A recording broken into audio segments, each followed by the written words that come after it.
13 अप्रैल को कर्नाटक विधानसभा के चुनाव के परिणाम आने के बाद देश की राजनीति एक अलग मोड़ लेती नजर आ रही है, क्योंकि कांग्रेस महासचिव राहुल गांधी द्वारा जब भारत जोड़ो यात्रा दक्षिण से शुरू की गई थी तो यही माना जा रहा था कि यह आने वाले कर्नाटक के चुनाव की दिशा और दशा को देखकर तय किया गया है। इस दौरान उन्होंने अपनी यात्रा में मोहब्बत की दुकान खोलने का जो ऐलान किया था, वह ऐलान कर्नाटक की जनता ने उन्हें जीत के तौर पर कांग्रेस को एक तोहफे के तौर पर लौटाया है। अब कांग्रेसी इस जीत से इतने उत्साहित हैं कि उन्हें लगता है कि मोहब्बत की दुकान धीरे धीरे पूरे देश में खुलेगी, क्योंकि उनका मानना है कि कर्नाटक चुनाव में लोगों ने नफरत की दुकान को नकार दिया। अब देखना यह है कि मोहब्बत की दुकान आगे आने वाले 3 राज्यों और बाद में लोकसभा के चुनाव तक कैसे बरकरार रहती है। जगत महान न्यूज संवाददाता ने इस बारे में बात की बड़ौदा विधायक इंदुराज नरवाल और पार्टी कार्यकर्ता परमेंद्र चोली तथा जंगसेर नूरणखेड़ा से। नमस्कार, आप देख रहे हैं जगत महान न्यूज। 2 दिन पहले कर्नाटक विधानसभा के चुनाव के जो नतीजे आए हैं, उन नतीजों ने पूरे देश की राजनीति में खलबली पैदा कर दी है। इस बात को लेकर बीजेपी में भी खलबली पैदा हो गई है कि कर्नाटक में जो दक्षिण का रास्ता था बीजेपी के लिए एक तरह से बंद हो गया है, और इस रास्ते को खोलने के लिए कांग्रेस के महासचिव राहुल गांधी और उनकी बहन प्रियंका गांधी ने जिस तरह से प्रचार किया, वो एक अलग सा स्टाइल था। ये पहली बार देखा गया है कि कांग्रेस के 2 बड़े नेताओं ने इस तरह का प्रचार किया और प्रचंड बहुमत जो मिला उससे लबालब कांग्रेस के तमाम नेताओं में एक खुशी की लहर है। और इसी कड़ी में ये खुशी किस तरह से जाहिर कर रहे हैं और चुनाव में क्या किस तरह के जो परिणाम आए हैं और उसका भविष्य की राजनीति में हरियाणा में क्या प्रभाव पड़ेगा, इसको लेकर बड़ौदा के विधायक इंदुराज नरवाल इस वक्त हमारे साथ हैं। मैं चाहूंगी कि वो इस पर अपनी प्रतिक्रिया दें। विधायक जी, सबसे पहले तो आपका नमस्कार और आपको बधाई कर्नाटक के चुनाव की। बहुत बहुत धन्यवाद जी आपका, और कर्नाटक की जीत का पूरे देश को बधाई आपके चैनल के माध्यम से। क्योंकि देखें, आपने जो बीजेपी की एक रणनीति थी, भाई कहीं भाई से भाई के लड़वाना, कहीं जाति की बात करना, कहीं धर्म की बात करना, लेकिन मैं कर्नाटक की जनता का धन्यवाद करना चाहूँगा कि आपने इस देश को एक दिशा दी है। जो आपने एक धर्म से भी ऊपर उठ के, जाति से ऊपर उठ के एक सही दिशा आपने देखा, और कांग्रेस पार्टी को जो आपने जीत दिलाने का काम किया कर्नाटक की जनता ने, तो बधाई के पात्र हैं। और पूरा देश आज आपने देखा, तो 2 दिन पहले कर्नाटक का जब रिजल्ट आया तो पूरा देश की जो राजनीति है वो पूरा बदलाव के मूड में आपने नजर आई, और लोगों ने भी मन बना लिया। और बीजेपी की जो रणनीति थी, कहीं भाई से भाई लड़वाना, जातिवाद की बात करना, भ्रष्टाचार, आपने देखा 40% की बात हो। और उन्होंने बहुत बड़ी बात करी, बजरंगबली को भी एक बजरंग दल से जोड़ दिया। और देखो, बजरंगबली जी ने अपनी जैसे श्रीलंका में आग लगाने का काम किया था, ऊंच में आग लगा वो काम किया, और बीजेपी की लंका में आग लगाई, और जय बजरंगबली की का नारा दे के कांग्रेस पार्टी की जीत हुई।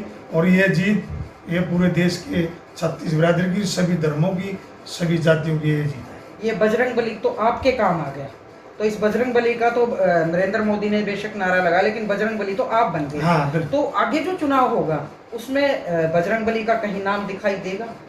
देखिए, पहली बात तो हम बताएं आपको, कभी भी कांग्रेस पार्टी धर्म जाति की बात नहीं करती, लेकिन उन्होंने जो एक प्रचलन चला दिया, एक वो बात चला दी, पहले बोला राम को रोकने का काम किया है, बजरंग को। आपने देखा हमारी नेता प्रियंका गांधी जी जब कर्नाटक का चुनाव की गिनती हो रही थी तो जाखू मंदिर शिमला में पूजा कर रही थी।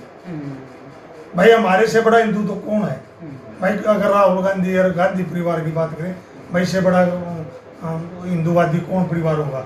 आप और हम बड़े हिंदू हैं भाई। बीजेपी ने तो एक ये मान लिया था कि जो बीजेपी का वर्कर है, बीजेपी के नेता ही एक हिंदू है, लेकिन ऐसा नहीं है। लेकिन एक बात बताओ, जैसे हिंदू एजेंडे की बात करती है बीजेपी, तो राम मंदिर पे आके बात अटक जाती है हिंदू, और उसी एजेंडे पे हरियाणा में भी 2 बार सरकार बना चुकी है। तो तीसरी बार की जैसे चुनाव आएगा तो हिंदुत्व का जो एजेंडा है वो काम नहीं करेगा आपके हिसाब से? देखिए, हरियाणा का अलग चुनाव है, और मैं कर्नाटक का जो चुनाव, इससे बड़ा असर हरियाणा में पड़ा।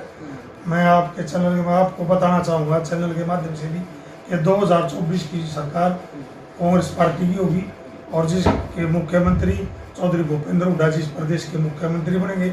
जो 10 साल का राज था चौधरी भूपेंद्र हुड्डा जी का, वो लोग याद कर रहे हैं उस राज को, उस विकास को, उस रोजगार को, उस वरिष्ठ मुख को आपने देखा जब चौधरी भूपेंद्र हुड्डा जी का 10 साल का हरियाणा में, लेकिन चौधरी भूपेंद्र हुड्डा ने जी नाते ही बदमाशों को हरियाणा, या तो हरियाणा छोड़ के बदमाश या ऊपर चले गए, वो नीयत और वो नेता है चौधरी भूपेंद्र हुड्डा। अच्छा, जिस तरह से प्रियंका गांधी और राहुल गांधी एजेंडो थे, उनके जो मुद्दे थे एजेंडे वो 40% पे थे, तो आपको लगता है कि सही मुद्दे पर अगर कांग्रेस लड़ाई लड़े, चाहे वो लोकसभा का हो चाहे विधानसभा का, तो लोगों में कैसे भरोसा हो कि हाँ असल में ये मुद्दा है, ना कि जात पात का या हिंदुत्व का? देखिए, मैं कांग्रेस की एक बड़ी बात मानूंगा। अपने कर्नाटक की बात अगर आप करोगे तो कर्नाटक में जो वहाँ के लोकल मुद्दे थे, उन मुद्दों को लेकर कांग्रेस पार्टी ने इलेक्शन लड़ा और इसीलिए कांग्रेस वहाँ जीती।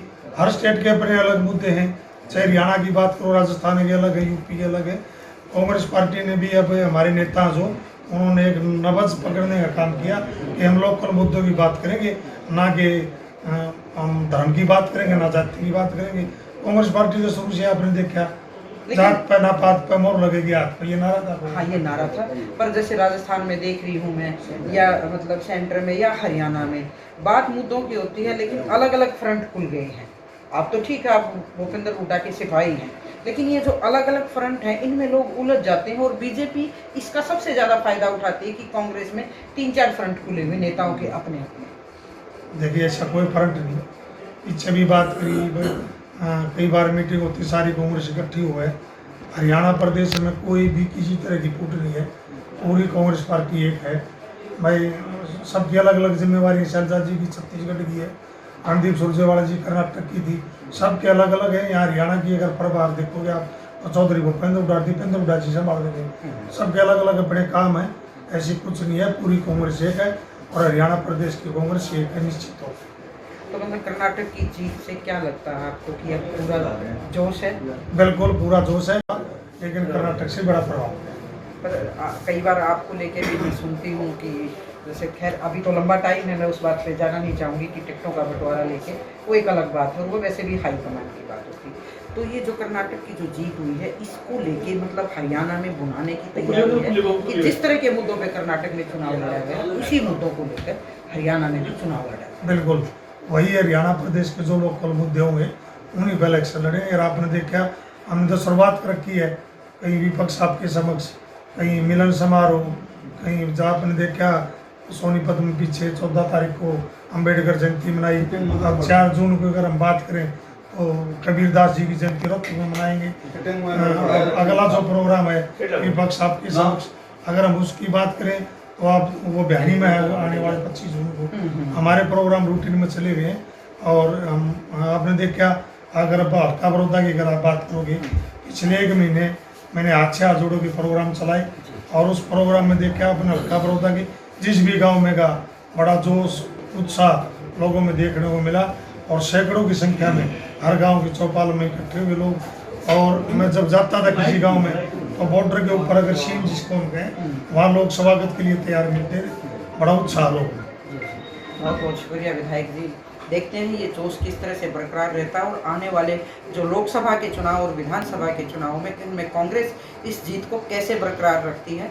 जगत महान न्यूज के लिए गोहाना से सारिका नरवाल की रिपोर्ट।